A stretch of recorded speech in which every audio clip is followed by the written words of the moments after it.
Hello friends, welcome to Sandhya's kitchen. ಇವಾಗ ತಾನೇ ಮಳೆ ಎಲ್ಲ ಶುರುವಾಗಿದೆ.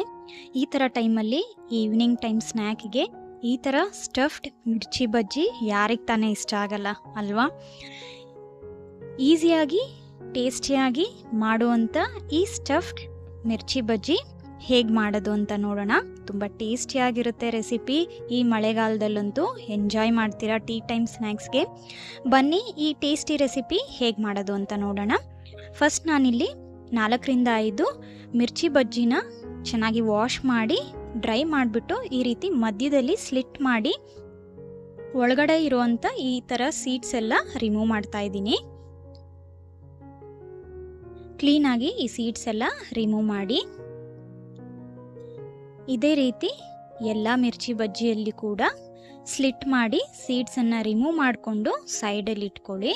ನೋಡಿ, ಈ ರೀತಿ ನಾನೆಲ್ಲ ಮೆಣಸಿನ್ಕಾಯಲ್ಲೂ ಸೀಡ್ಸ್ನ ರಿಮೂವ್ ಮಾಡ್ಕೊಂಡು ಇಟ್ಕೊಂಡಿದ್ದೀನಿ. ಇವಾಗ ಒಂದು ಬೌಲಲ್ಲಿ 1.5 ಕಪ್ಪಷ್ಟು ಕಡಲೆ ಹಿಟ್ಟು, ರುಚಿಗೆ ತಕ್ಕಷ್ಟು ಉಪ್ಪು, 1/4 ಟೀ ಸ್ಪೂನ್ ಅರಿಶಿನ, 1/4 tea spoon red chilli powder, 1/4 tea spoon crush ಮಾಡಿರುವಂಥ ಓಂಕಾಳು, 1/4 ಟೀ ಸ್ಪೂನಷ್ಟು ಅಡುಗೆ ಸೋಡಾ ಹಾಕಿ ಚೆನ್ನಾಗಿ ಮಿಕ್ಸ್ ಮಾಡ್ಕೊಳ್ಳಿ.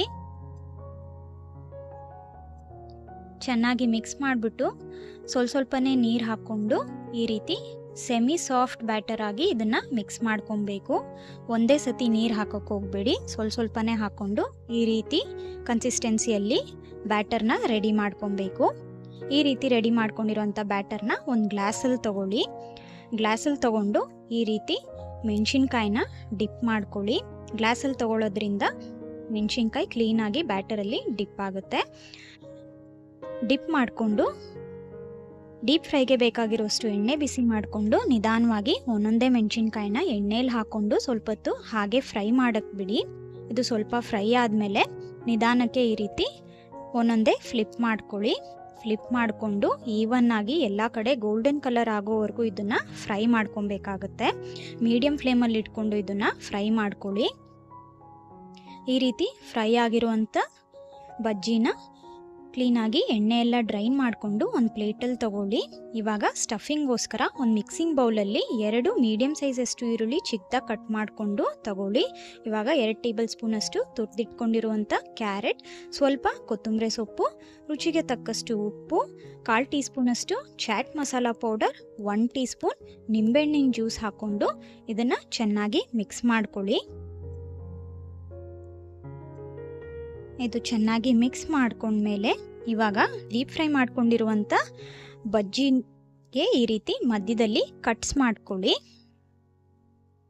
ಕಟ್ಸ್ ಮಾಡಿಕೊಂಡು ಈ ಆನಿಯನ್ ಮಿಕ್ಸ್ಚರ್ನ ನಿಮಗೆ ಎಷ್ಟು ಬೇಕೋ ಅಷ್ಟು ಆನಿಯನ್ ಮಿಕ್ಸ್ಚರ್ ತಗೊಂಡು ಈ ಮೆಣಸಿನ್ಕಾಯಿ ಬಜ್ಜಿ ಒಳಗಡೆ ಸ್ಟಫ್ ಮಾಡ್ಕೊಳ್ಳಿ. ಇದೇ ರೀತಿ ಎಲ್ಲ ಬಜ್ಜಿಗೂ ಕಟ್ ಮಾಡಿ ಈ ಆನಿಯನ್ ಮಿಕ್ಸ್ಚರ್ನ ಸ್ಟಫ್ ಮಾಡಿ ಬಿಸಿ ಬಿಸಿಯಾಗಿ ಟೀ ಜೊತೆ ಸರ್ವ್ ಮಾಡಿ. ಅಷ್ಟೇ, ನೋಡಿದ್ರಲ್ಲ, ಈ ಕ್ಲೈಮೇಟ್ಗೆ ಸೆಟ್ ಆಗುವಂಥ ಪರ್ಫೆಕ್ಟ್ ಸ್ಟಫ್ಡ್ ಮಿರ್ಚಿ ಬಜ್ಜಿ ರೆಡಿಯಾಗಿದೆ.